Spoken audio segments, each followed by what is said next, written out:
চুলে ষড়যন্ত্র চলছে, নামাজ রোজা দাড়ি টুপি হজ দেখিয়ে চলতে লেগেছে, আমার রাসূলুল্লাহ থেকে আমাদেরকে দূরে সরাতে লেগেছে।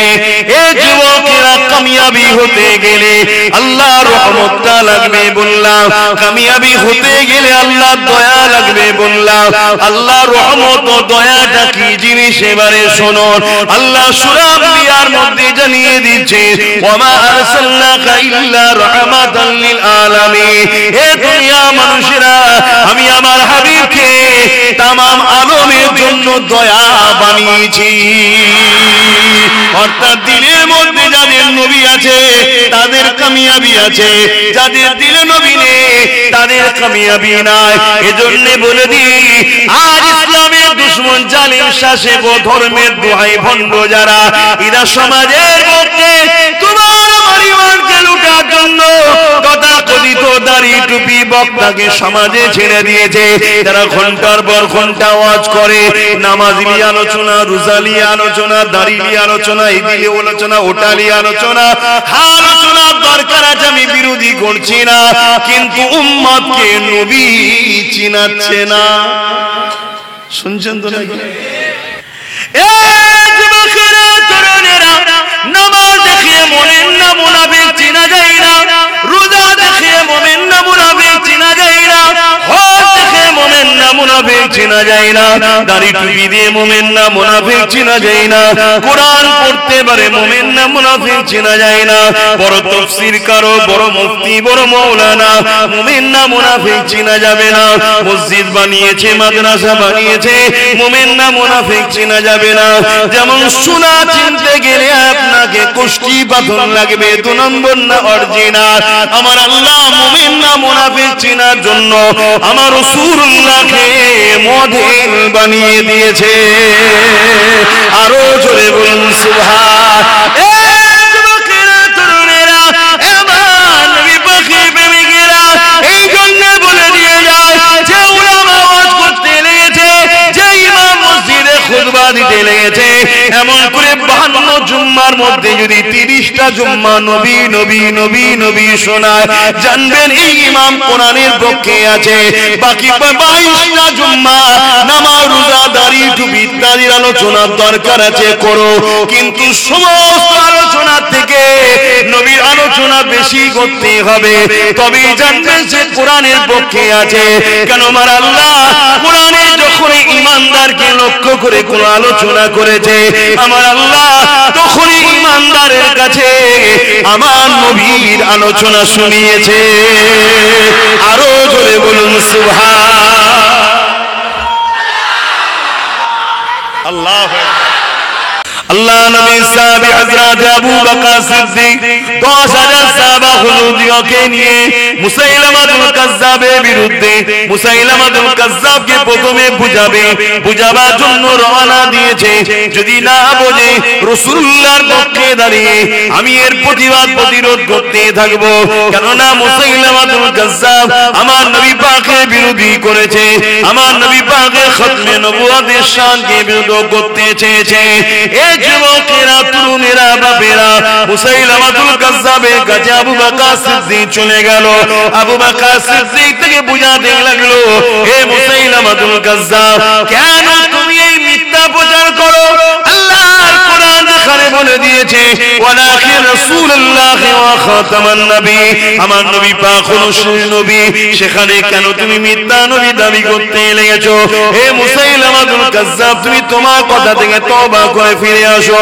মুসাইলামাতুল কাজ্জাব আবু বকর সিদ্দিকের কথাকে শুনতে চাইছে না, কেননা মুসাইলামাতুল কাজ্জাব দেখতে লেগেছে আমার দিকে 90,000 সৈন্য রয়েছে, আমার দিকে ইসলামের দুশমন বড় বড় রাষ্ট্রগুলো রয়েছে, আর আবু বকরের দিকে মাত্র 10,000 রয়েছে। এই সুযোগটাকে কাজে লাগাতে হবে, এই সুযোগে কোনোভাবে ছেড়ে দিলে হবে না। এই 10,000 সাহাবী সহ আবু বকর সিদ্দিককে কতল করে দিতে হবে, এই চিন্তা মুসাইলামাতুল কাজ্জাবের মধ্যে চলে এলো। অথচ আবু বকর সিদ্দিক তাকে বুঝাচ্ছে, দেখো তুমি এই কথাকে পরিবর্তন করে নাও, কেননা তুমি কোরআন যেখানে ঘোষণা করে দিয়েছে ওয়ালাকিন রাসূলুল্লাহ ওয়া খাতামান নবী, এই জায়গায় তুমি কথা কেন বলতেছো? মুসাইলামাতুল কাজ্জাব কোনো কথাই না কান দিয়ে সৈন্যদেরকে ইশারা করে দিল, তুমি হামলা করে দাও। সৈন্যরা সাহাবাদের উপরে হামলা করে দিল, মাত্র 10,000, ওদিকে মুসাইলামাতুল কাজ্জাবের 90,000। হঠাৎ করে হামলা করে দেওয়ার জন্য আমার নবী পাকের কিছু প্রাণ প্রিয় সাহাবা হুজুররা শহীদ হয়ে গেলেন, কিন্তু আবু বকর সিদ্দিক ঘোষণা করে দিলে জান বাঁচানো ফরজ, ডিফেন্সে নেমে যা। এই যুবকেরা যখনই ইসলামের পক্ষে সাহাবা হুজুররা যখনই 90,000-এর মোকাবেলায় মাত্র কিছু সাহাবা নিয়ে যখন ডিফেন্সে নেমে গেল, আমার আল্লাহ পাকের দয়ায় সাহাবা হুজুরদের সংখ্যা কম হতে পারে, এই ডিফেন্সকারীদেরকে আল্লাহ কামিয়াবি দিয়ে দিয়ে। আরো জোরে বলুন সুবহান।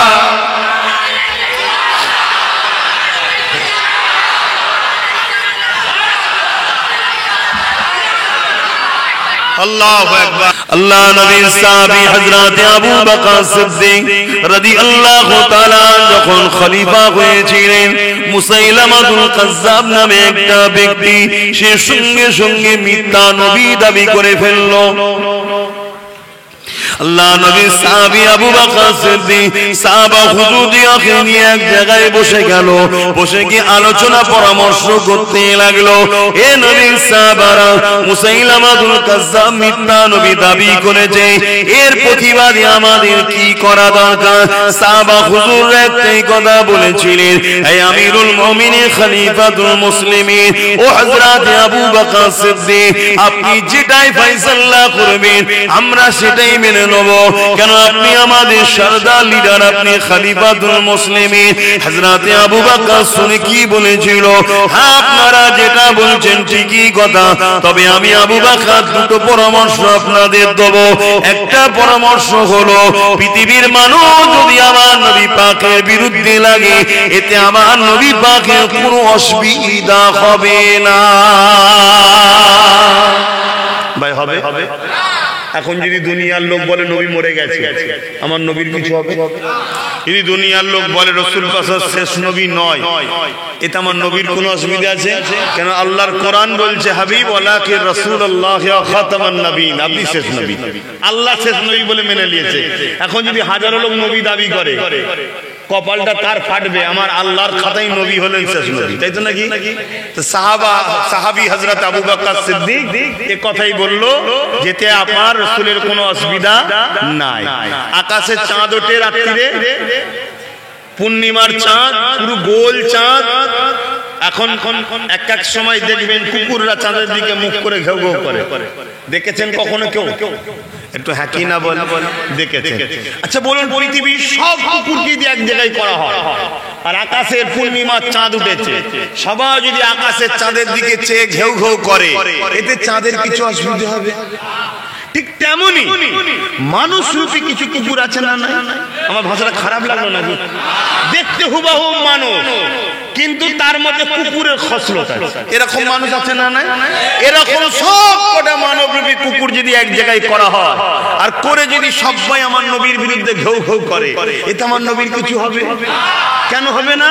আরে চাঁদ যদি মোহাম্মদ রাসূলের গোলাম হওয়ার পর চাঁদের দিকে এই পৃথিবীর সব কুকুর ঘেউ ঘেউ করে, যদি কিছু চাঁদের না আসর আছে, তো রাসূল তো চাঁদেরও আকা মালিক, সেই নবীর দিকে পৃথিবীর কুকুরগুন, মানুষরূপী কুকুরগুন যদি চিল্লায়, আমার নবীর কিছু যায় আসে? জোরে বলুন, যায় আসে? হযরত আবু বকর সিদ্দিক এটাই বললেন, যদি কেউ বিরোধী করে এতে আমার নবীর কিছু যায় আসে না।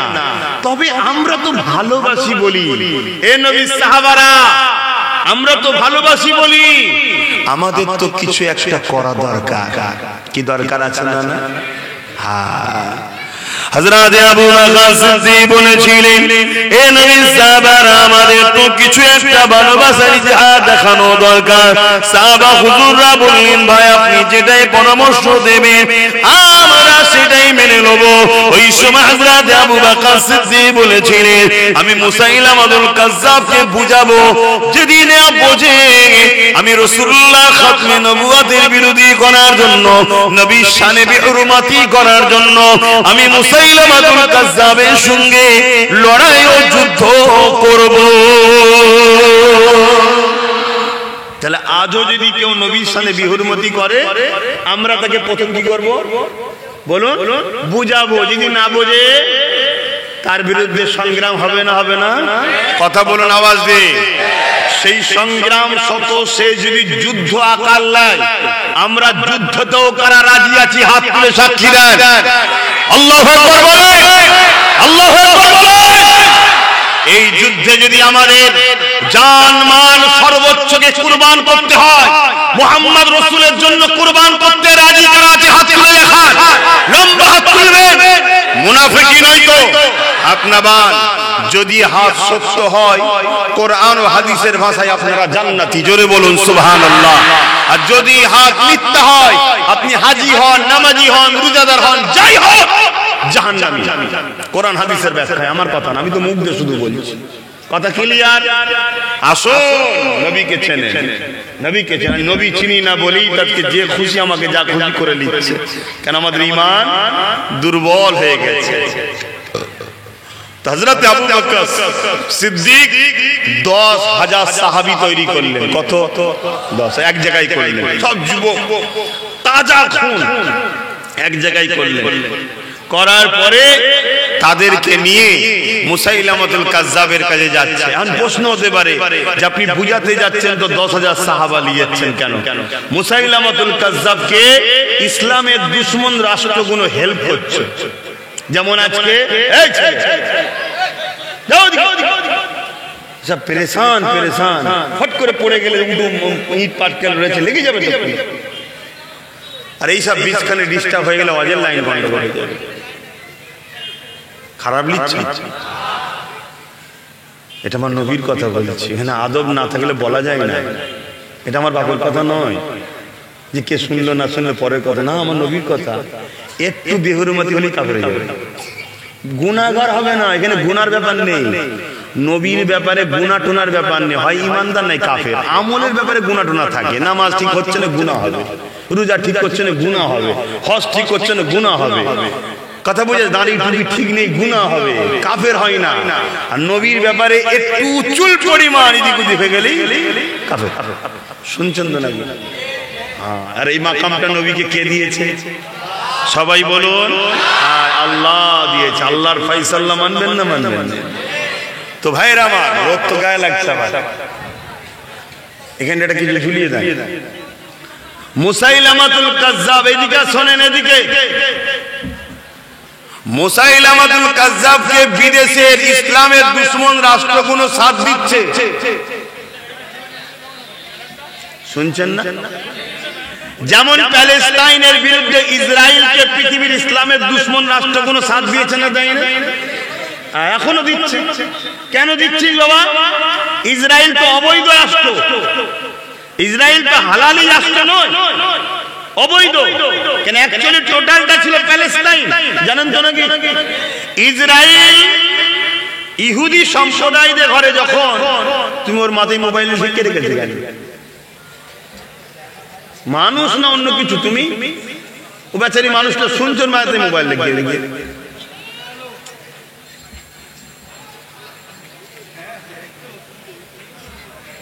ইসরায়েল অ্যাকচুয়ালি ইহুদি সম্প্রদায়ের মানুষকে হিটলার মেরে ফেলছিল। 60 লক্ষ ইহুদিকে গ্যাস চেম্বারে ঢুকে হিটলার মেরেছে। হিটলার কোন মুসলমান নাকি ভাই? না, হিটলার হলো খ্রিস্টান ধর্মের মানুষ। ইহুদিদের ঘরে মেরে ফেলছে। 60 লক্ষ শুধু ইহুদি, ছোট্ট বাচ্চা, মা, বোন। এটাকে আমি সমর্থন করি না। শুনছেন না? শুনেন, ইসলাম সমর্থন করেন। গ্যাস চেম্বারের মধ্যে ঢুকে মেরে দিয়েছে। পৃথিবীতে যখন ইহুদিদের ঘরে নির্মূল করে দিচ্ছে খ্রিস্টানরা, হিটলার, তখন ওই ইহুদিরা বাঁচার জন্য পৃথিবীর দৌড়ে দৌড়ে ছুটছিল।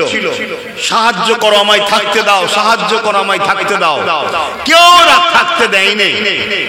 আহা দয়ালু নিরীহ প্যালেস্টাইনবাসী তারা বলল আমাদের দেশে আসুন, আপনাদেরকে আমরা ওয়েলকাম, আহলান সাহলান, দেশের বর্ডার খুলে দিল, তাদেরকে জায়গা দিল। ভাই আপনার বাড়িতে আমি এসেছি, আপনি আমাকে থাকতে দিলেন, এটা আপনি আমার উপর দয়া করলেন তো নাকি? আমার তো উচিত আপনার উপরে এহসান করা। কিন্তু তারা কি করলো, আস্তে আস্তে বড় হতে হতে সেই প্যালেস্টাইনবাসীদের ঘরে এখন ঘর থেকে বার করে তাড়িয়ে দিয়ে দেশ থেকে বলছে এটা আমাদের দেশ, অর্থাৎ বিশ্বাসঘাতক করেছে তারা। কথা বুঝে আসছে? কিন্তু এরপরও বিশ্বের মুসলিম রাষ্ট্রগুলো এই চুপ চুপ চুপ, এই প্যালেস্টাইনের বাসে কেউ দাঁড়ায় না। কিন্তু অপরদিকে পৃথিবীর বড় বড় শক্তিশালী রাষ্ট্র যারা ইসলামকে মিটাতে চায়, তারা এই সুযোগে মসজিদে আকসাকে মিটাবে বলে প্যালেস্টাইনবাসীর বিরুদ্ধে ইসরায়েলকে সাথ দিয়েছে। তাহলে এটা কি নতুন না আগে ঘটেছে? আগে ঘটেছে। তার নমুনা বললাম, মুসাইলামতুল কাজ্জাবকে ইসলামের দুশমন রাষ্ট্রগুলো সাথ দিয়েছে। শুনছেন? অনেক অস্ত্র দিয়েছে, 90,000 সৈন্য দিয়েছে মুসাইলামতুল কাজ্জাবকে। 90,000 সৈন্য মুসাইলামতুল কাজ্জাবকে ঘিরে আছে। তাই সিদ্দিক আকবর মাত্র 10,000 নিয়ে যাচ্ছে। কত? 10,000। আল্লাহ নবী সাহাবী হযরত আবু বকর সিদ্দিক 10,000 সাহাবা হুজুরকে নিয়ে মুসাইলামাতুল কাজ্জাবের বিরুদ্ধে, মুসাইলামাতুল কাজ্জাবকে প্রথমে বুঝাবার জন্য রওনা দিয়েছে। যদি না বোঝে রাসূলুল্লাহর পক্ষে দাঁড়িয়ে আমি এর প্রতিরোধ করতে থাকব, কেননা মুসাইলামাতুল কাজ্জাব আমার নবী পাকের বিরোধী করেছে, আমার নবী পাকের খতমে নবুয়তের শানকে বিরোধ করতে চেয়েছে। যুবকেরা, তরুণেরা, বাপেরা মুসাইলামাতুল কাজ্জাবের কাছে আবু বকর সিদ্দিক চলে গেল। আবু বকর সিদ্দিক থেকে বুঝাতে লাগলো, হে মুসাইলামাতুল কাজ্জাব, কেন তুমি এই মিথ্যা প্রচার করো? আল্লাহর কোরআন এখানে বলে দিয়েছে, ওয়ালাকিন রাসূলুল্লাহ ওয়া খাতামান নবী, আমার নবী পাক হলো শেষ নবী, সেখানে কেন তুমি মিথ্যা নবী দাবি করতে লেগেছো? হে মুসাইলামাতুল কাজ্জাব, তুমি তোমার কথা থেকে তওবা করে ফিরে আসো। মুসাইলামাতুল কাজ্জাব আবু বকর সিদ্দিকের কথাকে শুনতে চাইছে না, কেননা মুসাইলামাতুল কাজ্জাব দেখতে লেগেছে আমার দিকে 90,000 সৈন্য রয়েছে, আমার দিকে ইসলামের দুশমন বড় বড় রাষ্ট্রগুলো রয়েছে, আর আবু বকরের দিকে মাত্র 10,000 রয়েছে।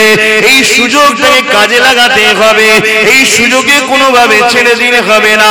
এই 10,000 সাহাবী সহ আবু বকর সিদ্দিককে কতল করে দিতে হবে, এই চিন্তা মুসাইলামাতুল কাজ্জাবের মধ্যে চলে এলো। অথচ আবু বকর সিদ্দিক তাকে বুঝাচ্ছে, দেখো তুমি এই কথাকে পরিবর্তন করে নাও, কেননা তুমি কোরআন যেখানে ঘোষণা করে দিয়েছে ওয়ালাকিন রাসূলুল্লাহ ওয়া খাতামান নবী, এই জায়গায় তুমি এই কথা কেন বলতেছো?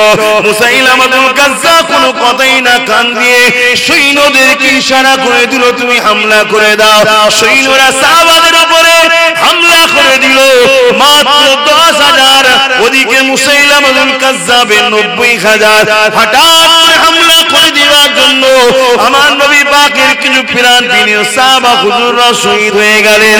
কিন্তু আবু বকর সিদ্দিক ঘোষণা করে দিলে, জান বাঁচানো ফরজ, ডিফেন্সে নেমে যা। এই যুবকেরা যখনই ইসলামের পক্ষে সাহাবা হুজুররা যখনই 90,000-এর মোকাবেলায় মাত্র কিছু সাহাবা নিয়ে এখন ডিফেন্সে নেমে গেল, আমার আল্লাহ পাকের দয়ায় সাহাবা হুজুরদের সংখ্যা কম হতে পারে, এই ডিফেন্সকারীদেরকে আল্লাহ কামিয়াবি দিয়ে দিলে। আরো জোরে বলুন সুবহান।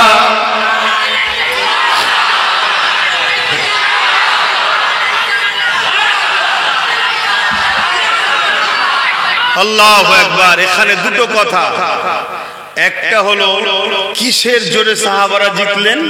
অস্ত্র কম, সংখ্যা কম, ওদের 90,000, এদের 10,000, আবার হঠাৎ করে হামলা করে দিয়ে কিছু সাহাবী হুজুর শহীদ হয়ে গেলেন। এরকম একটা অবস্থায় নিজের পরিবারের দুটা যদি হঠাৎ করে মেরে দেয়, ভাই নার্ভাস হয়ে যাবে না? যাবে না? বলুন বলুন। তারপরও সাহাবা হুজুররা অল্প সংখ্যা নিয়ে আল্লাহর দয়াতে জিতে গেলেন। জোরে বলুন সুবহানাল্লাহ। আল্লাহ দয়াতে জিতে গেলেন। জোরে বলুন সুবহানাল্লাহ। এই আল্লাহর দয়াটা কি, এটাই আমি বুঝাতে চাইছি। আল্লাহ দয়াটা কি? যতবার বাতিলরা, অত্যাচারীরা, মানবরূপী পশুরা ইসলাম কোরআন দ্বীনের উপরে হামলা করেছে, ততবারই আলহামদুলিল্লাহ আল্লাহ দয়াতে অল্প সংখ্যক নিয়েই জিতেছি। জোরে বলুন সুবহানাল্লাহ। আবার বিশ্বের বুকে আসছেন ইমাম মেহেদী আলাইহিস সালাম। জোরে বলুন সুবহানাল্লাহ। আজ তো উলামারা ইমাম মেহেদীর নাম নিতে ভয় খাচ্ছে। লজ্জা লজ্জা, কেনই মেম্বারে উঠিস বাবা? যারা ইমাম মেহেদীর নাম নিতে লজ্জা করছে, যুব সমাজকে জানানো দরকার আমাদের সহিংসা আসছে, আমাদের লিডার আসছে, আমাদের নেতা আসছে, তিনার নেতৃত্বে পুরো পৃথিবীতে ইনসাফ প্রতিষ্ঠিত হবে, অন্যায় দূর হবে, এতিম গরিব বিধবাদের চোখের পানি মুছা হবে, সবাই আবার ফলে ফুলে হাসি খুশিতে বসবাস করবে। জোরে বলুন সুবহানাল্লাহ। আমার নবীর আওলাদ, নবীর বংশের সন্তান ইমাম মেহেদী আলাইহিস সালাম, তিনার আশার নমুনা একেবারেই চরম জায়গায় পৌঁছে গেছে। কেন তিনি আসবেন ওই সময় যখন পৃথিবী জুড়ে শাসকরা প্রজাদের উপরে জুলুমের স্টিম রোলার চালাবে, তখন ইমাম মেহেদী আলাইহিস সালাম আবির্ভাব ঘটবে। আজকে পৃথিবী জুড়ে হচ্ছে না হয় না? আমার দেশটাই কি বাদ? আমার দেশে তো বাপরে বাবার বলার কথা নয়, কি জুলুম হচ্ছে, কথা ঠিক না? ঠিক। এই যে পৃথিবী জুড়ে যখন জুলুম শুরু হবে, তখন ইমাম মেহেদী আলাইহিস সালামের আশার নমুনা হবে। এতটুকু কথা উম্মতকে জানানো দরকার আছে না? এটা জানাতে ভয় খেয়েছে, উলামারা ভয় খেয়েছে।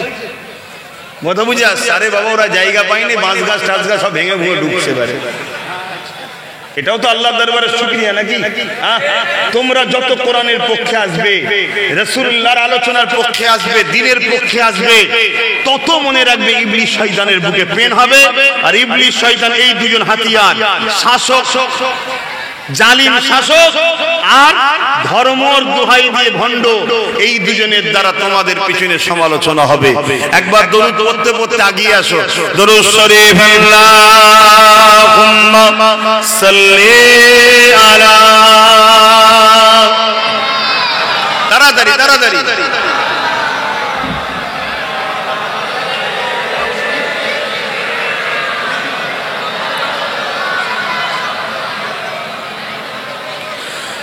रहमत बरस रही है दरबार मुस्तफा में, रहमत बरस रही है दरबार मुस्तफा में, बिन मांगे मिल रहा है दरबार मुस्तफा में, रहमत बरस रही है दरबार मुस्तफा में। उन पर दुरूद हर दम, उन पर सलाम हर दम, उन पर दुरूद हर दम, उन पर सलाम हर दम, हर एक पर रखा है दरबार मुस्तफा में, बिन मांगे मिल रहा है दरबार मुस्तफा में। सीने पे खतरा के मैं दिल को ढूंढता हूँ, सीने पे खतरा के मैं दिल को ढूंढता हूँ, दिल मुझको ढूंढता है दरबार मुस्तफा में, दिल मुझको ढूंढता है दरबार मुस्तफा में, रहमत बरस रहा है दरबार मुस्तफा में, बिन मांगे मिल रहा है दरबार मुस्तफा मुस्तफा में अल्लाहुम्मा सल्ली अला मौलाना मुहम्मद व अला आली। আমার আব্বা জানেরা, বাপেরা, ভাইরা, তাহলে একটা কথা, সাহাবা হুজুরদের অল্প সংখ্যা থাকার পরও জালিমদের মোকাবেলায় জিতলো। ইতিহাসের পাতা গাওয়া দিচ্ছে আজকের দিন পর্যন্ত যত জায়গায় আমরা জিতেছি অল্প সংখ্যায় জিতেছি। জোরে বলুন সুবহানাল্লাহ। দ্বিতীয় নম্বর কথা, জালিম মুসাইলামাতুল কাজ্জাব কি ভেবেছিল? এদের সংখ্যা কম, এদের হাতে অস্ত্র কম, এই সুযোগে শেষ করো। ঠিক তো নাকি? আজকেও আমার দেশে কেউ কেউ ভাবছে, শুনছেন তো নাকি, এদের হাতে ক্ষমতা নেই, এদের মন্ত্রী নেই, এদের মিলিটারি নেই, এদের নেতা নেই, এদের সিএম নেই, এদের এমএলএ নেই, এদের পুলিশ নেই, এই সুযোগে অকাপ টাকাপ সব লুটে লাও, বাধা দিতে গেলে মেরে দাও। কি ভাবছে না? বলবেন ভাবছে না, কিন্তু আমরাও জিতবো, বলুন ইনশাআল্লাহ। আমরাও জিতবো, বলুন ইনশাআল্লাহ। কারণ আমরা তো জুলুম করিনি, জুলুম খতম হয় মজলুম জেতে। জোরে বলুন সুবহানাল্লাহ। কিন্তু আমার প্রশ্ন এই জায়গায়, জিততে গেলে যেটা দরকার সেটা আছে তো? জিততে গেলে যেটা দরকার সেটা কই? সাহাবাদের সংখ্যা কম ছিল, অস্ত্র ছিল না, তাও জিতেছে। জিততে গেলে যেটা লাগে সেটা কি? জোরে বলুন ঈমান। ঈমানটা কি? ঈমান বলুন। সকালবেলা উঠে লাল চাঁদে মুড়ি খেলে ঈমান পাকা হবে নাকি? ঈমানটা কি? ঈমানটা মন দিয়ে শোনেন, সবার আগে সবথেকে বেশি আল্লাহ রসুলকে জানের থেকে বেশি ভালোবেসে আদবের সাথে মেনে নেওয়া, এটা হলো ঈমান। জোরে বলুন সুবহানাল্লাহ। আর এই সংজ্ঞাটা কে তৈরি করেছে? আল্লাহ। এটা আল্লাহর ফয়সালা যে আমার বন্ধুকে তোরা ভালোবাস, আমার বন্ধুকে ধর, আমার বন্ধু যা দিচ্ছে তাই নে। কেন? আমার বন্ধুকে পিয়ার যে করবি আমি আল্লাহ তাকে পিয়ার করব। জোরে বলুন সুবহানাল্লাহ। কোরআনে এমন কথা আছে না নাই? আছে। আসুন শুনে নিয়ে একটু, তারপর অন্যদিকে যাচ্ছি। কুল ইন কুনতুম তুহিব্বুনাল্লাহ। এখানেও আল্লাহ বড় কাফ লাগিয়েছে, বড় কাফলাম। কুল মানে বলুন, ইন কুনতুম তুহিব্বুনাল্লাহ, যারা বলে আল্লাহকে ভালোবাসে, এরা যদি সত্যবাদী হয়, তাহলে আমার আল্লাহ বলছে ফাত্তাবিউনি, আগে যেন হাবিব আপনার ইত্তেবা করে, অনুসরণ করে। শুনছেন তো?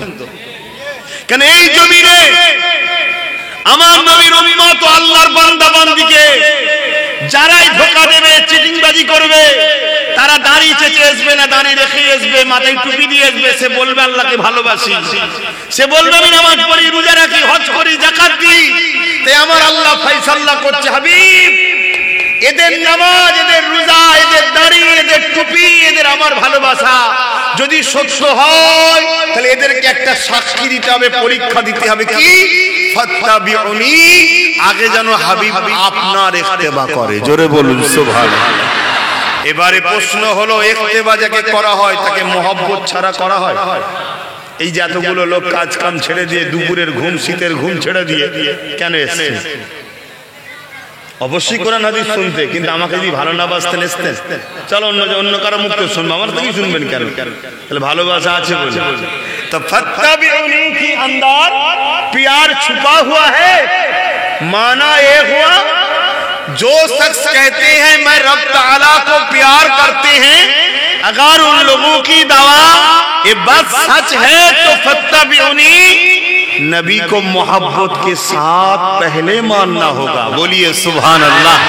হাবিব যাকে আপনাকে मोहब्बतेर संगे যারা আপনাকে মেনে নেবে, ইউহিব্বুকুমুল্লাহ, मैं खुदा ताला उन लोगों को भी मोहब्बत कर लेंगे। बोलिए सुभान अल्लाह। যারা আমার হাবিবকে ভালোবেসে ইত্তেবা করবে, আমার আল্লাহ তাদেরকে ভালোবেসে নেবে। জোরে বলুন সুবহানাল্লাহ। আচ্ছা কথা না বলে বসে যাও, জায়গা নেই, কি করবে? বসে যাও। শুনেছেন তো নাকি? তো তাহলে আমাদের ঈমানটা দুর্বল হয়েছে না হয়নি? দুনিয়া জুড়ে ষড়যন্ত্র চলছে, নামাজ রোজা দাড়ি টুপি হজ দেখিয়ে চলতে লেগেছে, আমার রাসূলুল্লাহ থেকে আমাদেরকে দূরে সরাতে লেগেছে। এই যুবকেরা কামিয়াবি হতে গেলে আল্লাহর রহমতটা লাগবে বললাম, কামিয়াবি হতে গেলে আল্লাহর দয়া লাগবে বললাম। আল্লাহর রহমত ও দয়াটা কি জিনিস এবারে শুনুন। আল্লাহ সূরা আম্বিয়ার মধ্যে জানিয়ে দিচ্ছে, ওয়া মা আরসালনাকা ইল্লা রাহমাতাল লিল আলামিন। হে দুনিয়া মানুষেরা, আমি আমার হাবিবকে तमाम আলমের জন্য দয়া বানিয়েছি। অর্থাৎ দিলের মধ্যে যাদের নবী আছে তাদের কামিয়াবি আছে, যাদের দিলে নবী নেই তাদের কামিয়াবি নাই। এজন্য বলে দিই, আজ ইসলামের দুশমন জালিম শাসক ও ধর্মের দোহাই ভণ্ড যারা, এরা সমাজের মধ্যে তোমার আমার ঈমানকে লুটার জন্য তথাকথিত দাড়ি টুপি বক্তাকে সমাজে ছেড়ে দিয়েছে। যারা ঘন্টার পর ঘন্টা ওয়াজ করে, নামাজলি আলোচনা, রোজালি আলোচনা, দাড়িলি আলোচনা, ইদিলি আলোচনা, ওটালি আলোচনা, আলোচনার দরকার আছে, আমি বিরোধী করছি না, কিন্তু উম্মতকে নবী চিনাচ্ছে না। শুনছেন তো নাকি? একটা বছরে 52টা জুম্মা হয়, বেশি কম বেশি একটা দুটো হতে পারে। 52 জুম্মায় মসজিদে খুতবা হয়, নবী শোনাই না। এই কথা শুনছেন না শোনেন না? হাজার হাজার জলসা হচ্ছে তোমার এলাকায়। আব্বাস সিদ্দিকী 50টা জলসা এসেছে, 50টা জলসাতে সব আওয়াজ হচ্ছে, নবী শোনাচ্ছে না। এই শুনছেন তো নাকি? এগুলো হলো মুনাফিকের আলামত। শুনছেন তো নাকি? আমার কথা ভুল বলা হচ্ছে নাকি? আগিয়ে আসুন, একটু আলোচনা শুনুন। নামাজ দেখিয়ে মুমিন না মুনাফিক চিনা যায় না, রোজা দেখিয়ে মুমিন না মুনাফিক চিনা যায় না, হজ দেখে মুমিন না মুনাফিক চিনা যায় না, দাড়ি টুপি দিয়ে মুমিন না মুনাফিক চিনা যায় না, কোরআন পড়তে পারে মুমিন না মুনাফিক চিনা যায় না, বড় তাফসীর কারো, বড় মুফতি, বড় মাওলানা, মুমিন না মুনাফিক চিনা যাবে না। মসজিদ বানিয়েছে, মাদ্রাসা বানিয়েছে, মুমিন না মুনাফিক চিনা যাবে না। যেমন সোনা চিনতে গেলে আপনাকে কুষ্টি পাথর লাগবে, 2 নম্বর না অরিজিনাল। আমার আল্লাহ মুমিন না মুনাফিক চিনার জন্য আমার রাসূলুল্লাহকে মডেল বানিয়ে দিয়েছে। আরো জোরে বলুন সুবহান।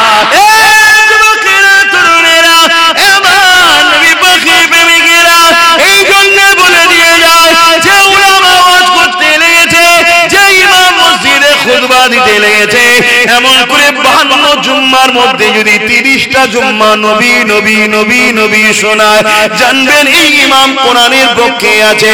বাকি 22টা জুম্মা নামাজ রোজা দাড়ি টুপি ইত্যাদির আলোচনার দরকার আছে, করো, কিন্তু সমস্ত আলোচনা থেকে নবীর আলোচনা বেশি করতে হবে, তবেই জানবেন সে কোরআনের পক্ষে আছে। কেন আমার আল্লাহ কোরআনে যখন ঈমানদারকে লক্ষ্য করে কোন আলোচনা করেছে, আমার আল্লাহ তখনই ঈমানদারের কাছে আমার নবীর আলোচনা শুনিয়েছে। আরো জোরে বলুন সুবহান। আল্লাহ। আজকে এই উম্মত ধ্বংস হয়ে যাচ্ছে কেন? এই উম্মত বাঁচতে গেলে যে রহমত দরকার, ওই রহমতের সঙ্গে উম্মতের যোগাযোগ নাই, দূরত্ব হয়ে গেছে নবীর সঙ্গে। আর এই দূরত্বটা তৈরি করেছে তথাকথিত নামধারী বক্তা মোল্লা মলি সাহেব, যারা জালিম হুকুমাতদের অর্থ নিয়ে আমার আপনার দিল থেকে নবীর প্রেম ও আদবকে বার করে দিচ্ছে। কেন? জালিম হুকুমাতরা জানে, জালিম অত্যাচারীরা জানে, ইসলামের দুশমনরা জানে, এদেরকে মিটাতে গেলে এদেরকে প্রথম বেঈমান বানাতে হবে। কেন? বেঈমানের উপরে আল্লাহর রহমত হবে না। তা বেঈমান কি করে করা যায়? বেঈমান করতে গেলে আমার নবীর সঙ্গে প্রেম মোহব্বত কাটাতে হবে। কেন? কেউ যদি নামাজ না পড়ে ও গুনাহগার হবে, ফাসিক হবে, বেঈমান হবে না। কেউ যদি রোজা না রাখে ও কবিরা গুনাহ করলো, বেঈমান হলো না। কেউ যদি হজ না করে ও কবিরা গুনাহগার হবে, বেঈমান হবে না। যদি আমার রসুলের জুতা মুবারক বলাতে যদি কারো মনে হয় রে জুতাকে মুবারক বলছিস কেন, কাফের হবে। শুনছেন নবীকে চিনতে পারছেন? এই পরিকল্পনা চলছে। এ থেকে যদি বাঁচতে চাও তোমরা আবার সেই মোবাইল বার করে হয়ে করছো। যদি ক্ষতি হয়ে যায় তখন যেন আসবে না আমার কাছে, খোদার পক্ষ থেকে কোনো গজবের শিকার হয়ে গেলে আসবে না, কেন তোমরা বড্ড বেড়ে গেছো। এতবার বারণ করছি, শুনছো না। কত শুনে কি বলছিলাম দেখলেন না, ভুলিয়ে গেল।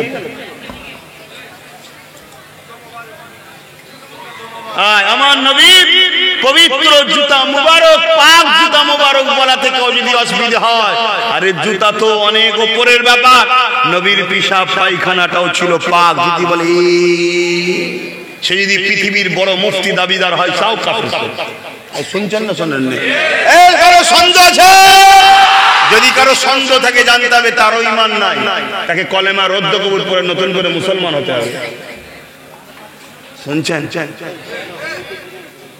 আজ ঈমান আমাদের দুর্বল বলেই তো এই সুযোগে কেউ ওয়াকফকে লুটছে, কেউ মাদ্রাসাকে শেষ করছে, কেউ কোরআনকে মিটাচ্ছে, কেউ দাড়ি টুপি রেখে আমার রাসূলকে মরা বলছে, আমাদের মতো মানুষ বলছে মিটে গেছে বলছে, নানা রকম বলতে পারছে। আমরা কিছু করতে পারছি না কেন? তারা বুঝে নিয়েছে আমাদের ঈমান দুর্বল। এই জায়গা থেকে যদি ফিরে আসতে চান উপায় কি? দেখেন ওর কাঁধে আবার মোবাইল রেখে আছে। আহারে, এ থেকে ফিরে আসার উপায় কি? ওই তোমরা মোবাইল দেখতে টেনশন হচ্ছে কেন? তোমাদেরকে যদি কেউ পেটিয়ে থাকে তাকে বলো তুই যা, তোদের যদি পেটিয়ে থাকে তুই যা, যে তুই করবি যা, আমাকে কেন জাহান্নামে নিয়ে যাচ্ছি বাবা, তুই যা, যে করবি যা। শুনছেন তো নাকি? এই জায়গা থেকে বাঁচার ফিরে আসার রাস্তা কি? এই জায়গা থেকে ফিরে আসার রাস্তা দুটো। ইমাম গাজ্জালি হুজুর বলছেন, ইমাম গাজ্জালিকে চেনেন? এই চেনেন? না চিনলে তো কথার দামও থাকবে না।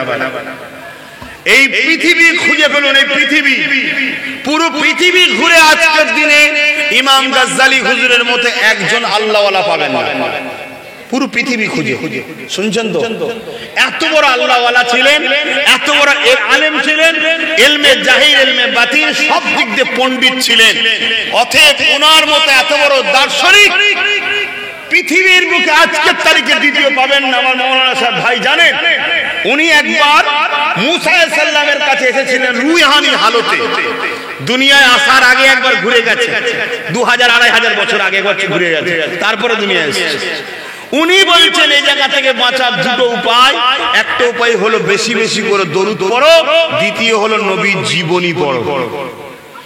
বলছে যদি জীবনী পড়তে না পারো তাহলে বলছে যারা জীবনী বলে তাদের কাছে বসে বসে নবীর জীবনী শোনো। কেন? কারণ নবীর জীবনী শুনলে, নবীর জীবনী পড়লে বা দরুদ পড়লে নবীর সঙ্গে প্রেম বাড়ে, আর প্রেম বাড়লে ঈমান বাড়ে, ঈমান বাড়লে খারাপ থেকে অটোমেটিক ফিরে আসা যায়। জোরে বলুন সুবহানাল্লাহ, আরো জোরে বলুন সুবহানাল্লাহ। আজ America, Britain, France, Japan, Indonesia, এমন করে আফ্রিকা থেকে শুরু করে পৃথিবীর ইউরোপ কান্ট্রি গুলোতে দলে দলে দলে দলে দলে দলে মানুষ ঈমানের কালেমা পড়ে মুসলমান হচ্ছে। জোরে বলুন সুবহানাল্লাহ। কি করে? তারা কোরআন হাদিস পড়াশোনা করে নাকি না, তারা শুধু নবীর জীবনী গুগলে সার্চ করে পড়ছে। কে মুহাম্মদ সাল্লাল্লাহু আলাইহি ওয়াসাল্লাম, তাকে নিয়ে এত পৃথিবীতে আলোচনা কেন, পক্ষে বিপক্ষে এত আলোচনা কেন? কে মুহাম্মদ রাসূল, কে মুহাম্মদ রাসূল? মুহাম্মদ রাসূলকে নিয়ে পৃথিবীতে গুগলে এত সার্চ হয়, অন্য কোন ব্যক্তি গেলে এত সার্চ হয় না। কত বুঝে আসছে? পুরো পৃথিবীতে চর্চা কে মুহাম্মদ রাসূল, কে মুহাম্মদ রাসূল। বিশেষ করে ইউরোপ দুনিয়া যখনই সার্চ করছে, গুগলে দেখছে আমার নবীর জীবনী পড়ছে, পড়তে পড়তে তারা তো মূর্খ নয়, তাদের ছেলে মেয়েরা শিক্ষিত, তারা রিসার্চ করে দেখছে বাপ রে বাপ, ইনার মতো ব্যক্তি হতেই পারে না।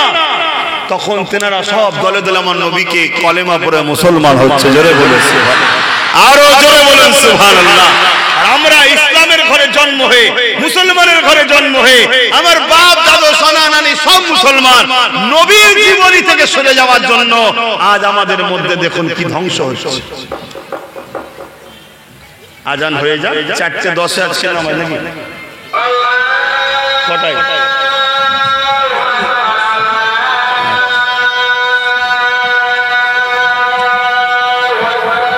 আল্লাহু আকবার আল্লাহু আকবার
দরুদ শরীফ আল্লাহুম্মা সাল্লি আলা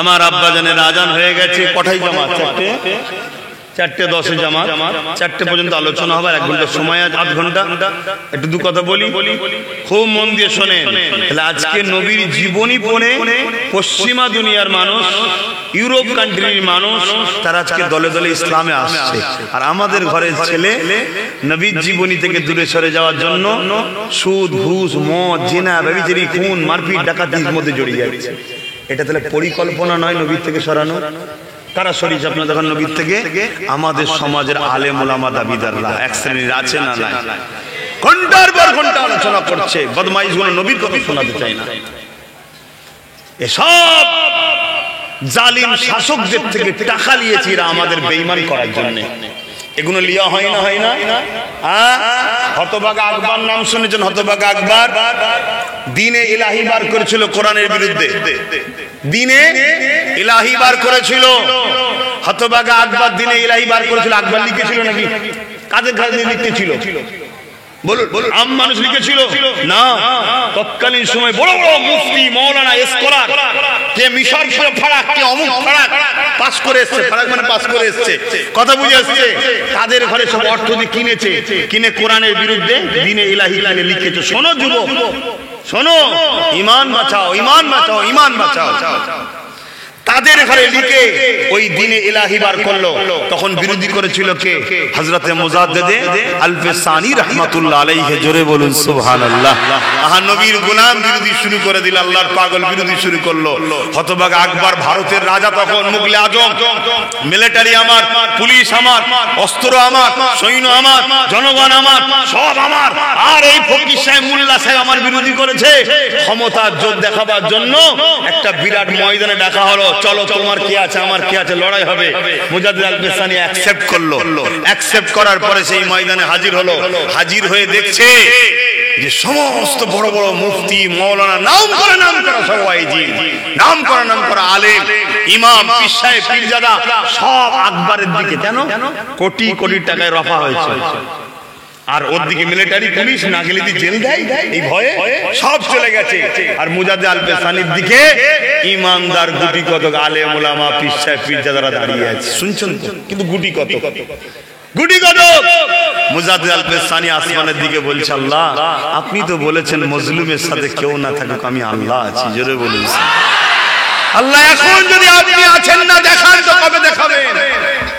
আপনি যে আমাদের দিকে আছেন আল্লাহ, আপনি সাহায্য করো, কামিয়াবি আমাদের দিন। মুজাদ্দিদ আল পেশানির পক্ষ থেকে বিশাল আল্লাহ পাকের দরবার দোয়া কবুল হলো, বিশাল তুফান শুরু হলো। ওই তুফানে হতভাগা আকবর ও তার পক্ষে যারা ছিল সবাইকে আল্লাহ জাহান্নামবাসী করলো। মুজাদ্দিদ আল পেশানি ও তার সাথীদেরকে কামিয়াবি দিল, জোরে বলুন সুবহানাল্লাহ। আরো চিৎকার দিয়ে বলুন সুবহানাল্লাহ, বলুন আল্লাহু আকবার। অতএব কামিয়াবি কার হাতে? দুনিয়ায় ফয়সালা হয় না, ফয়সালা ওখানে হয়। আমার আল্লাহ ফেরাউনকে তৈরি করেছে, নমরুদকে করেছে, সাদ্দাতকে করেছে, আজকের জালিমগুলোকে তো আল্লাহই তৈরি করেছে। কেন? আমাদের জন্য অফার কি? এই বদমাইশি করছে, তুমি আমি এর বিরুদ্ধে সংগ্রাম করব, এর বিনিময়ে আল্লাহ গুনাহ মাফ করবে, জোরে বলুন সুবহানাল্লাহ। তুমি নবীকে ভালোবাসো বলো, ইজহার করবে না।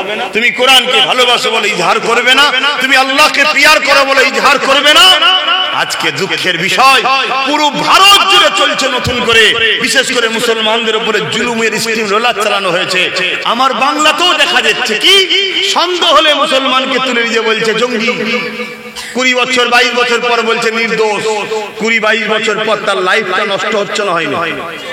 কিন্তু এই 20-22 বছর ধরে ওই পরিবারকে মাথা হ্যাট করে থাকতে হচ্ছে, কিন্তু 20-22 বছর পর বলছে নির্দোষ। এরকম শয়ে শয়ে ঘটনা আছে।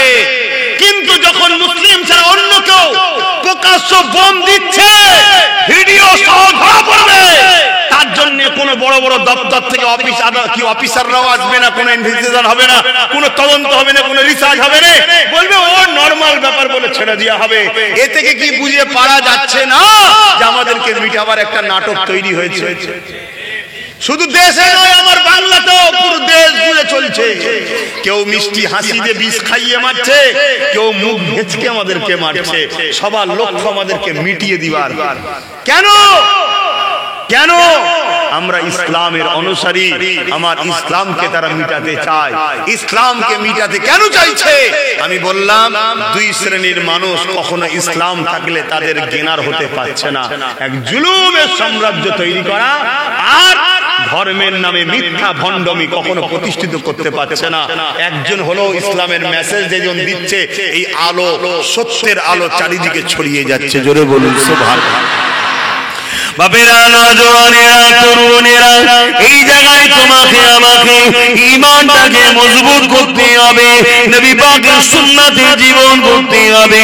ভয় আল্লাহ যারা অন্য কাউকে করলে হবে না। ওয়ালিমান খাফা মাকাম রাব্বিহি জান্নাতান, আমার আল্লাহকে যারা ভয় করে, সূরা রহমানের মধ্যে আল্লাহ জানিয়ে দিলে আমার আল্লাহ তাদেরকে দুটো দুটো জান্নাত দেবে। কোন জালিম শাসককে ভয় করলে হবে না, কোন অত্যাচারীকে ভয় করলে হবে না। কিন্তু এখানে সমস্যা একটা, আমার তোমার সমাজে যারা মোল্লা মলি সাহেব ঘুরে বেড়ায়, এইগুলোকে একটু দেখতে হবে। আব্বাস সিদ্দিকীকেও দেখো, ঈমানটা বাঁচাবার জন্য বলে যাচ্ছি, দেখো আমার নবী পাকের সঙ্গে জুড়ে যাও, কেননা ঈমান ছাড়া কখনো কামিয়াবি ছিল না, থাকবে না। ঈমানই আমাদেরকে কামিয়াবি দেয়। ঈমানদারের উপরে আল্লাহ সাহায্য আসে, তাই ঈমানদার হয়ে যান, ঈমানদার হয়ে যান। হে যুবকেরা, তরুণীরা, বাপেরা, নামাজ দেখে ছুটলে হবে না, রোজা দেখে ছুটলে হবে না, কুরআন পড়ে দেখলে ছুটলে হবে না, হজ হয়েছে দেখে ছুটলে হবে না, দাড়ি টুপি আছে দেখে ছুটলে হবে না। কারণ এই ঈমানদাররা মুনাফিক চিনা যায় না। আল্লাহকে মানে বললে ছুটলে হবে না।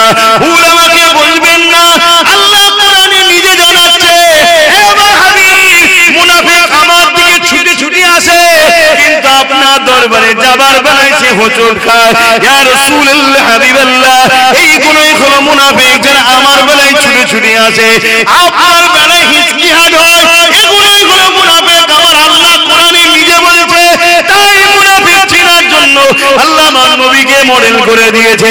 এই নবীর সঙ্গে সম্পর্ক কার দেখো, আলেমের রস শোনো, ইমামের বক্তব্য শোনো, ইসলামের বিরক্ত জায়গায় বসে খানকায় বসে শোনো, যারাই দেখবে তোমাদের ঘরে নবী চিনাচ্ছে, নবীর সঙ্গে জুড়তে চাইছে, মনে রাখবে ওদের মধ্যে ঈমান আছে।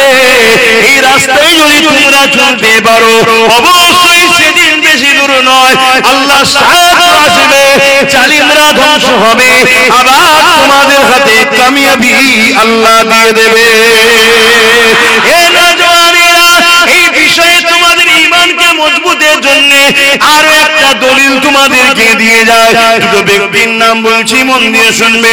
একটা ব্যক্তির নাম হলো সিদ্দিক আকবর, নবী পাকের সাহাবী আবু বকর সিদ্দিক, নবী পাকের হাতে হাত দিয়েছে।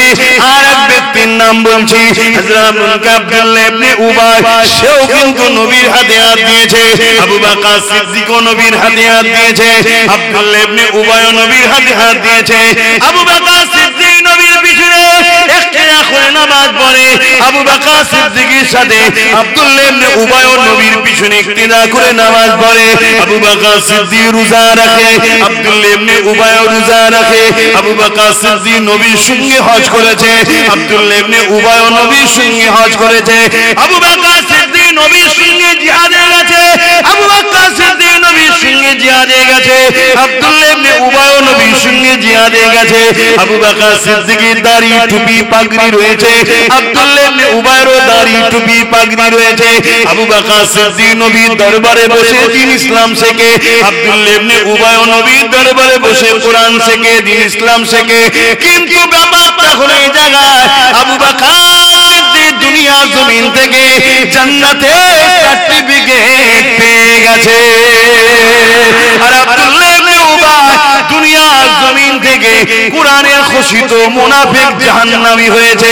এই যুবকেরা, তরুণেরা, বাপেরা, আমি বুঝাতে এটাই চাইছি, দাড়ি তো এখানেও আছে ওখানেও আছে, টুপি এখানেও আছে ওখানেও আছে, নামাজ এদিকেও আছে ওদিকেও আছে, হজ এদিকেও আছে ওদিকেও আছে, যাকাত এদিকেও আছে ওদিকে আছে, সব টাকার পরে আবু বকর জান্নাতি হয়, আব্দুল্লাহ ইবনে উবাই জাহান্নামী হয়। কারণটা কি? আবু বকর সিদ্দিককে জিজ্ঞাসা করা হয়েছে, হে আবু বকর সিদ্দিক কারণটা কি? আবু বকর সিদ্দিক বলে দিল, ওর যা আছে আমারও তা আছে, কিন্তু আমার যা আছে ওর তা নাই। নামাজ রোজা দাড়ি টুপি এগুলো ওরও আছে আমারও আছে, কিন্তু আমার হৃদয়ে আমার কলবে আল্লাহ নবীর প্রেম ভালোবাসা আদব রয়েছে, এটা কিন্তু ওর নাই। এজন্য ও জাহান্নামী হয়েছে, আর এটা থাকার জন্য আমি আবু বকর জান্নাতি হয়েছি। আরো জোরে বলুন সুবহান।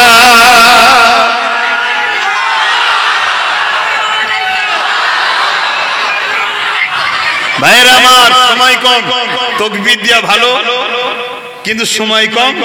তাহলে আমি কি বুঝাতে চাইছি, আমার যুবকরা বুঝছো, আলেম তো ধরতে হবে, পীর তো ধরতে হবে, উস্তাদ তো নিতে হবে, কিন্তু কাকে নেবে? কাকে নেবে?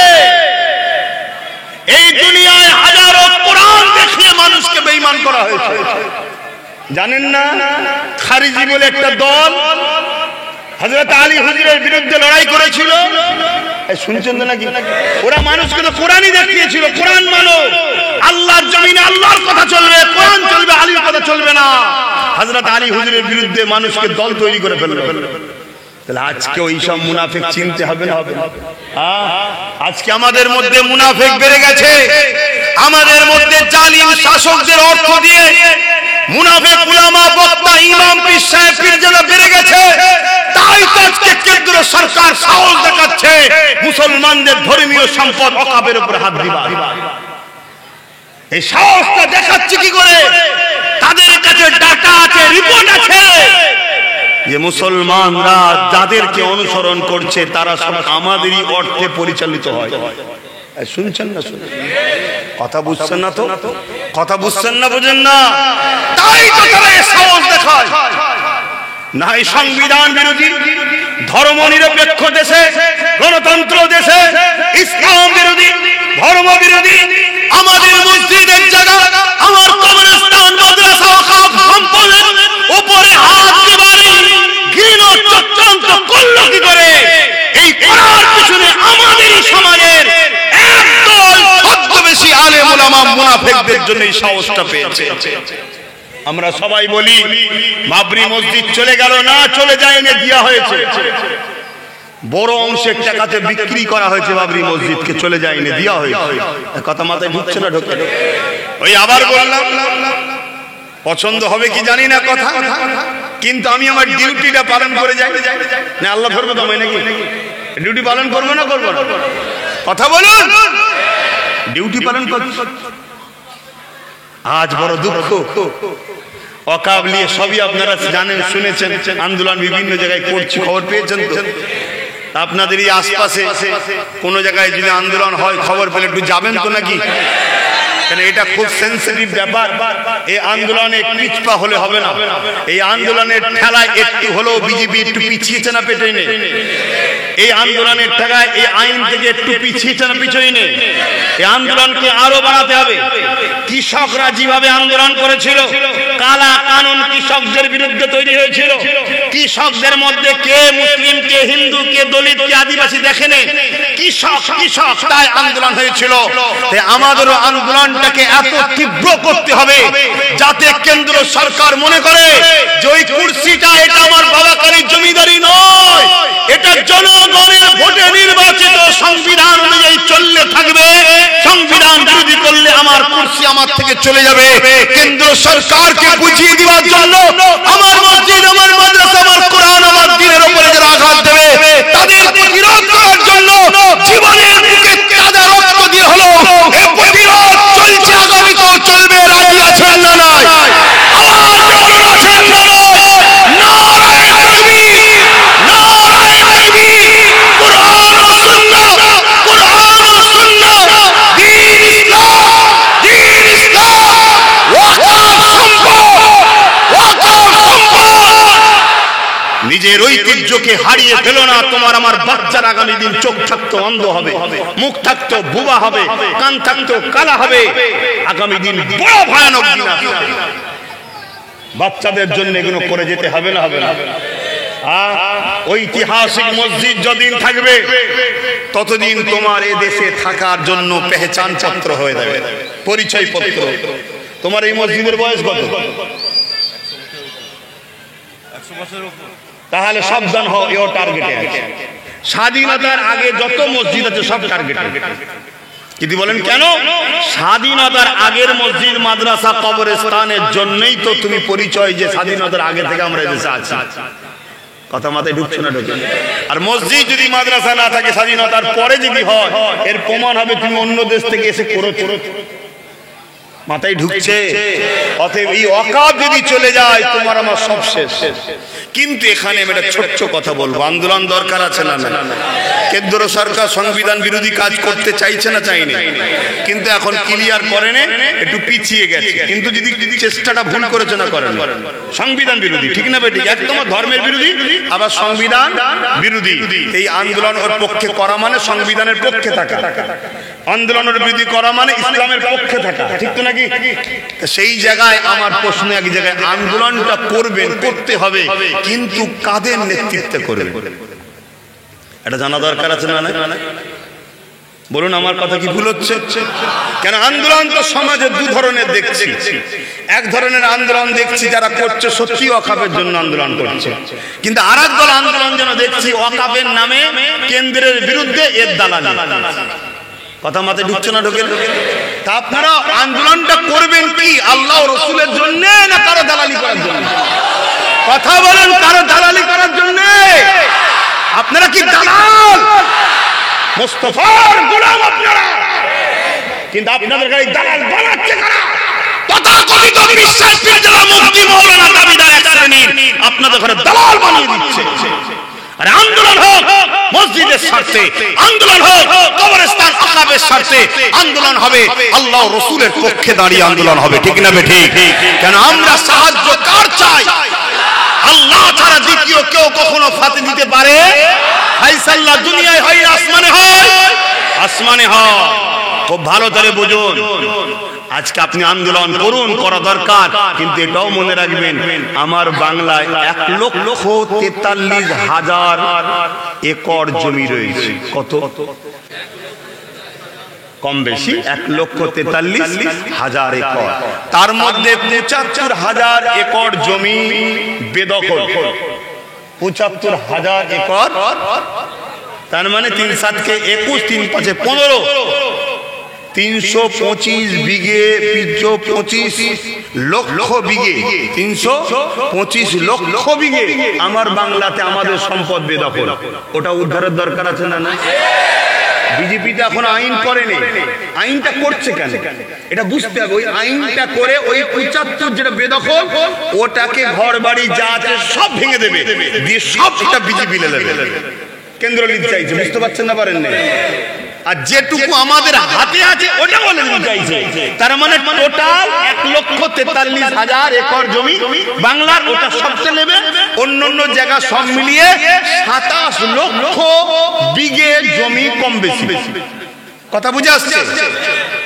তাহলে আন্দোলনটা হবে আমার সম্পদ, কেন্দ্র নয়, রাজ্য নয়, আমাদের জিনিস আমাদের বুঝিয়ে দাও। আমার মসজিদের জিনিস কেন্দ্র নয়, রাজ্য নয়, মসজিদকে দাও। এটা হওয়া দরকার। এই আন্দোলন যেখানে যেখানে হবে আমি তাদের সাথে আছি, অন্য জায়গায় নেই ভাই। অতএব ও খাবে না এ খাক না, আমার মসজিদের টাকা যে খাবে সেই হলো হারামখোর, সেই চোর। অতএব তার বিরুদ্ধে জবান খুলতে হবে, না খুললে আল্লাহ আমাকে কিয়ামত দিন ধরবে। যদি কোনো হুজুর খায় মসজিদের টাকা, পীর সাহেব খায়, মাওলানা মুফতি খায়, ওখানে যদি চুপ থাকো যে মৌলভী সাহেব খাচ্ছে, তো না, তোমাকে কিয়ামত জবান দেবে। আল্লাহর ঘরের টাকা আল্লাহর ঘর পাবে, মাদ্রাসার টাকা মাদ্রাসা পাবে, এতিমের টাকা এতিম পাবে। বোম্বাই একটা বিরাট বাড়ি আছে দেখছেন না, রিলায়েন্সের মালিক থাকে, ওটা অ্যাকচুয়ালি এতিমখানা। ওটা কি? এতিমখানা। তো ও কত নম্বর এতিম আমি জানি না, কিন্তু এতিমখানার উপরে ঘর করেছে। তাহলে ওই জায়গা ফিরে পাওয়া দরকার আছে না? না, এইভাবে পুরো দেশ জুড়ে যেখানে যা আছে সবটাকে দরকার, সবটার জন্য আন্দোলন করতে হবে। আন্দোলনের পাশাপাশি যারা ফিরিয়ে দেবে সেখানেও আমাদের লোক ঢুকাতে হবে। কথা মাথায় ঢুকছে না? ঢুকে না? হ্যাঁ, ওটাও করতে হবে। আমি ঢুকবো না, ইনি ঢুকবে না, কিন্তু তোমাদের মধ্যে ভালো উপযুক্ত কেউ থাকলে তাকে ঢুকাও, যে ফিরিয়ে দেবে। কথা মাথায় ঢুকছে না? ঢুকে নেই। কিন্তু এর পাশাপাশি আমাদেরকে, আমাদের উপরে কোনো জুলুম হলে সংবিধান আমাদেরকে রাইট দিয়েছে, আমাদেরকে আন্দোলন করতে হবে। কিন্তু আমি আরো একবার বলছি, আমরা কোরআনের পক্ষে না কোরআনের বিরুদ্ধে। আচ্ছা, কোনদিন যদি কেউ তোমার ভালোবাসা, তোমার আপনজন, তাকে ভালোবাসো, তুমি পছন্দ হয়, হতে পারে, কোনদিন যদি সে তোমার কোরআনের বিরুদ্ধে যায়, তুমি কি তার পক্ষে থাকবে? ধরো তুমি একজনের সাথে ব্যবসা করো, কোটি কোটি টাকা লেনদেন করছো, কোটি কোটি টাকা লেনদেন করছো, একদিন সে কোরআনের বিরুদ্ধে গেছে, তুমি কি তার পক্ষে থাকবে? কেন? তোমার কোটি টাকা কাফনে যাবে না, ঠিক তো নাকি? কিন্তু কোরআন কিয়ামত দিন তোমাকে শাফাআত করবে। জোরে বলুন সুবহানাল্লাহ। ঠিক আছে, যদি তোমার আব্বা আম্মা কোনদিন কোরআনের বিরুদ্ধে যায়, কথা বলো, কোরআনের বিরুদ্ধে যদি যায়, তার সাথে কি সম্পর্ক রাখা যাবে না? কেন? কোরআন কালামুল্লাহ, আল্লাহর কথা, বাপ মার উপরে আমার আল্লাহ। জোরে বলুন সুবহানাল্লাহ। ঠিক না বেঠিক? আজকে আমি একটা তথ্য আপনাদেরকে দিয়ে যাই। এত আন্দোলন হচ্ছে ওয়াকফ নিয়ে, হওয়া দরকার আছে না? নাই। কিন্তু দুঃখের কথা বলছি, আপনারা কিরকম মুসলমান, কিরকম বক্তা, মৌলভী সাহেব, পীর সাহেব আপনারা, হ্যাঁ, আপনারা ওয়াকফের হয়ে আন্দোলন করছেন। ওই মিটিং এ দাঁড়িয়ে একবারও বলছেন না কেন সমাজকে যে রাজ্য সরকার মাদ্রাসা থেকে কোরআনকে তুলে দিয়েছে? এটা বলছেন না কেন? আপনি জানেন এই আমাদের পশ্চিম বাংলা এই সরকার কোরআনকে মাদ্রাসা থেকে বন্ধ করে দিয়েছে, জানেন? একটু হ্যাঁ কি না বলবেন। কারা কারা জানেন হাত তুলে দেখান। দেখুন, এই কটা লোক জানে, বাকি লোক জানে কি? জানে না। কেন জানে না? আর বিজেপি ওয়াকফকে লুটতে চাইছে, কে কে জানে? সবাই বল, কে কে জানেন? সত্যি করে বলুন। সবাই জানে। কেন? এত ঘরের কাছে খবরটা পেলেন না, দূরের খবর পেয়ে গেলেন কেন? না, কারণ হচ্ছে বিজেপির বিরুদ্ধে আমাদের পীর সাহেব, মৌলভী সাহেব, ইমাম সাহেব, মোহন সাহেব, মুফতি সাহেব, সব সাহেব চিল্লাচ্ছে, আর এ কোরআন মিটাচ্ছে, এর বিরুদ্ধে কেউ চিল্লাই না। কেন? এ তো ভাড়া দেয়। শুনছেন না? শোনেন না? ও তো ভাড়া দেয় না, ও তো মূর্খ। ও যদি বুঝতো আমাদের মোল্লাগুলোকে কিনে নিত। ও জানে না যে এদের মধ্যে এত লোভী আছে। এ কথা মাথায় ঢুকছে না, ঢোকে না? তাহলে দেখতেন বিজেপির বিরুদ্ধেও কথা বলতো না। এ কথা কষ্ট হচ্ছে না? এই কারণ আমি কোরআনের পক্ষে বলছি। যেমন কেন্দ্র সরকারের ওয়াকফ বিলের প্রতিবাদ হবে, ঠিক তেমনই কেন্দ্র সরকারকে দিকে এই কথাই বলা হবে, ওয়াকফ বিল মানছি না, এ কালা কানুন অবিলম্বে প্রত্যাখ্যান করুন, বন্ধ করুন। এ নিয়ে দ্বিতীয়বার ভুল ষড়যন্ত্র করবেন না, এটা কেন্দ্রের বিরুদ্ধে বলা দরকার আছে না নাই? ঠিক তেমনই এই আওয়াজটাও উঠা দরকার, মাদ্রাসায় যেমন কোরআন ছিল থাকবে, রাজ্য সরকার কোরআনের বিরুদ্ধে যাওয়ার যে ষড়যন্ত্র করছো, ওই ষড়যন্ত্র থেকে ফিরে আসো, নাই কোরআন বাকি থাকবে, তোমাকে আল্লাহ মিটিয়ে দেবে। ঠিক না বেটি? এটা আমার দায়িত্ব ছিল, জানালাম। এরপরও কেউ যদি মনে করো না বিজেপির হাত থেকে বাঁচতে গেলে শাক দিতে হবে, এর হাতে আল্লাহ মারবে। কোরআনের কথা বলছি, কোরআনের কথা। আমার আল্লাহ বলেছে, আমিও আমার নবী ছেড়ে যার উপরে ভরসা করবে আমি তার হাত থেকে মারবো। চলো, কোরআন যদি মিথ্যা হয় তাহলে আমার কথা মিথ্যা, আর কোরআন যদি সত্য হয়, যদি 100% আমার সত্য, তোমার যদি ঈমান থাকে তাহলে মনে রাখবে, ভালো যদি একে বাসো তাহলে বলো না আমার কোরআনে তুমি নাটক করছো না, তুমি রাজনীতি করতেছো, রাজনীতি করো, তুমি কোরআনের বিরুদ্ধে লাগছো না। এই কথা ভুল বলা হচ্ছে। তাহলে আমার মতো লোকের আর বলা থাকবে? আজকে যদি কোরআনের বিরুদ্ধে নাক রাখতে কথা বলার জায়গা থাকতো আমার, থাকতো না। অতএব কোরআন যেমন ছিল মাদ্রাসায়, কোরআনকে মাদ্রাসায় রাখো। ঠিক না বেটি? আর ওয়াকফ যেমন মুসলমানদের ছিল, মুসলমানদের থাকবে। যেগুলো লুটপাট হয়েছে পুনরুদ্ধার করে দাও, মুসলমানদের সম্পদ মুসলমানদের ফিরিয়ে দাও। আমাদের বাচ্চাদের পড়াশোনা করানো হবে, আমাদের মেয়েদের চিকিৎসা করানো হবে, বিবাহিত দেওয়া হবে, এটা আমাদের টাকা, আমরা খরচ করব। কিন্তু দুঃখের বিষয়, আমরা তো ভিক্ষাতেই শেষ। কি ভিক্ষাই শেষ? ভিক্ষাটা দিচ্ছি কোথা থেকে একবার ভাবলাম না। আমার বাপের ইনকাম 22,000 কোটি, আমায় দিচ্ছে 200 কোটি, 20,000 কোটি ঘিরে নিচ্ছে।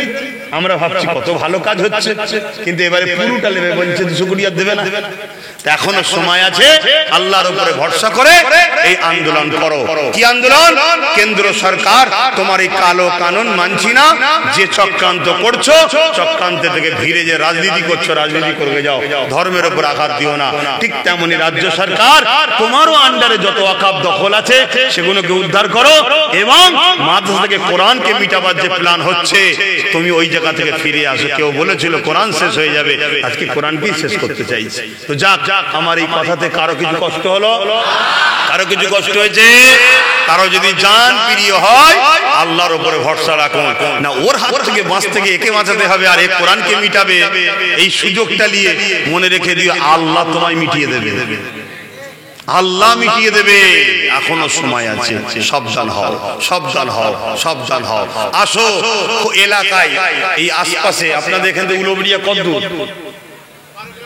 তো বেশি দূর নয়। যদি উলুবেড়িয়া পুরো টাউনে দেখে হয়, আপনাদের এইদিকে কোনো জায়গায় যদি হয়, খবর পেলে যাবেন। কিন্তু যাবেন শুধু ওয়াকফ বাঁচাতে না, মা কোরআনের পক্ষে তবে যান ভাই, না হয় ভাই দরকার নেই, না হয় দরকার নেই। আমি একাই চিল্লাবো, আল্লাহকে বলবো আমাকে সাথ দেন, দাবি করো, আমি চিল্লিছি। কিন্তু যে যার কবরে তো বুঝতে হবে, দুনিয়াতেও বুঝতে হবে। আমি তো এখনো বলছি, যদি মনে হয় যে আমার পছন্দ, তুমি তোমার পছন্দকে বুঝাও যে আমাদের কোরআন লেখে নিয়ে তুমি তোমার জায়গায় থাকবে যাও। কথা মাথায় ঢুকছে না? ঢোকে না। কিন্তু তুমি কোরআনকে মিটিয়ে দিয়ে আমাদের কাছে সাহায্য নেবে, এটা কখনো করা কি আমাদের যাবে ভাই? কেন? কোরআনের দুশমনকে সাহায্য করা মানে কাফের হয়ে যাবে। শুনছেন তো নাকি? কোরআনের দুশমনকে সাহায্য করা মানে কাফের হয়ে যাবে। অতএব এইটা তাকে বুঝাও, বুঝিয়ে সে যদি তার জায়গাতে ফিরে যায়, আমাদের বিরোধী করার কোনো প্রশ্ন নেই। কথা মাথায় ঢুকছে না? ঢোকে না। বাকি যে অন্য বিষয় যা লড়াই হচ্ছে সে আলাদা বিষয়, কিন্তু এটা ধর্মের বিষয় চলে এসছে। ঠিক না বেটি?